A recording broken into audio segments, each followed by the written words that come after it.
बिस्मिल्लाहिर्रहमानिर्रहीम अस्सलाम वालेकुम। मैं हूं Waseem Ali agrarian network channel से अपने काश्तकार दोस्तों से, अपने नाजरीन से मुखातिब हूं।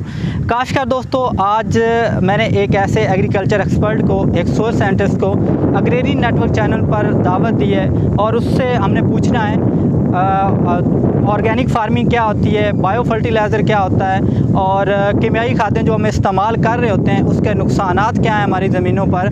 और इस पर हम राव सलमान अनवर से इस सारे मामलात पर डिस्कस करेंगे, हम पूछेंगे, वो राव सलमान अनवर साहब हमें बताएंगे। बिस्मिल्लाहिर्रहमानिर्रहीम। अस्सलाम वालेकुम तमाम दोस्तों को। बहुत शुक्रिया राय वसीम साहब, आपने मुझे दावत दी। दोस्तों, मैं आज आपकी तवज्जो एक इंतहाई अहम टॉपिक की तरफ मबज़ूल करवाना चाहूँगा। जिस तरह गराय साहब ने बताया कि केमिकल फर्टिलाइज़र का यूजेज बहुत ज़्यादा पाकिस्तान के अंदर बढ़ गया है। आपने देखा कि यूरिया की शॉर्टेज हुई, DAP की शॉर्टेज हुई, लोगों ने खाद डालना ही छोड़ दी, फसलों की पैदावार बहुत कम आई इस साल। ये सारी वजूहात क्या हैं? क्या वजह है कि हम अपने तौर पे ख़ुद कफ़ील नहीं होना चाह रहे? हम केमिकल फ़र्टिलाइज़र पर डिपेंड कर रहे हैं। आज से 20 साल 25 साल पहले जिस वक्त केमिकल फ़र्टिलाइज़र का नामो निशान तक नहीं था, उस वक्त भी हम अपनी ज़मीनें तैयार करते थे, पैदावार लेते थे, ख्वाह कम थी।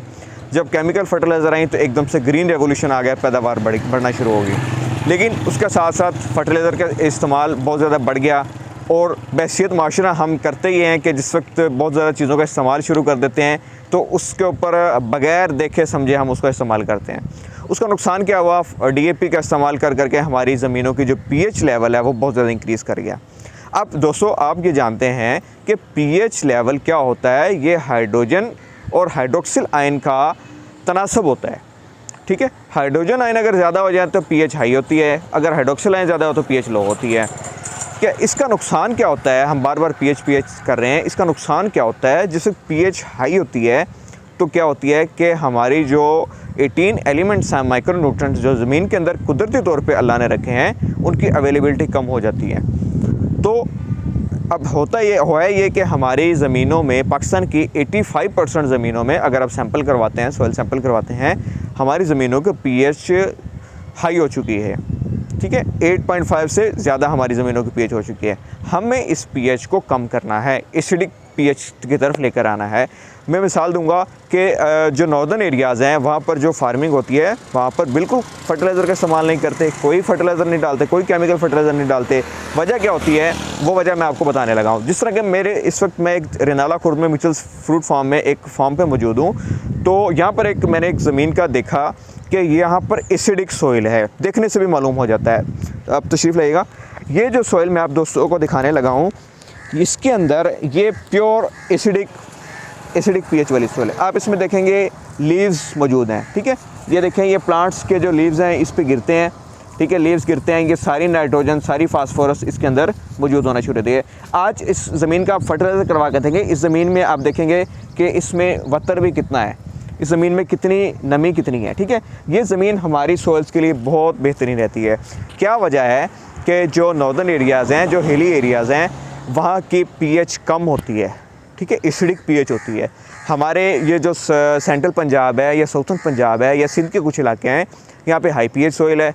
रीज़न यही है कि हमारी ज़मीनों में नामियाती मादा की कमी है, ऑर्गेनिक मैटर भी डेफिशिएंट है। ये जितना भी लीव्स हैं, ये लीफी वेजिटेबल्स हैं, ये सारे का सारा क्या है? ये सारे का सारा SOM जिसे हम कहते हैं, सॉइल ऑर्गेनिक मैटर है। हमें अपनी ज़मीनों में इसको बेहतर करना चाहिए। ये नेचुरल फर्टिलाइज़र है। अब ऐसे काश्तकार जो कि अपनी फसलें काश्त करते हैं, वो क्या करें? उनको चाहिए कि जो आपके क्रॉप्स का जो रेजिड्यू रह जाता है उसको अपनी ज़मीन में हल चला के उसके ज़मीन के अंदर उसका बारीक करवा के ज़मीन में हल करवा दें, उसको रूटावेटर के ज़रिए से। ठीक है, उसको जब वो ज़मीन का सॉइल का जुज़ बन जाएगा तो सारी नाइट्रोजन, सारी फास्फोरस, सारी पोटाशियम जो है वो प्लांट्स को अवेलेबल हो जाएगी नेक्स्ट क्रॉप के लिए।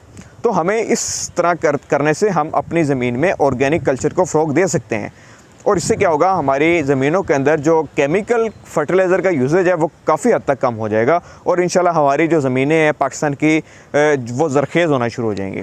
मेरी तरफ से इतना ही दोस्तों। आप तमाम दोस्तों का बेहद शुक्रिया। चैनल को सब्सक्राइब करें और ऐसी अहम अपडेट मालूमात लेते रहें। बहुत शुक्रिया।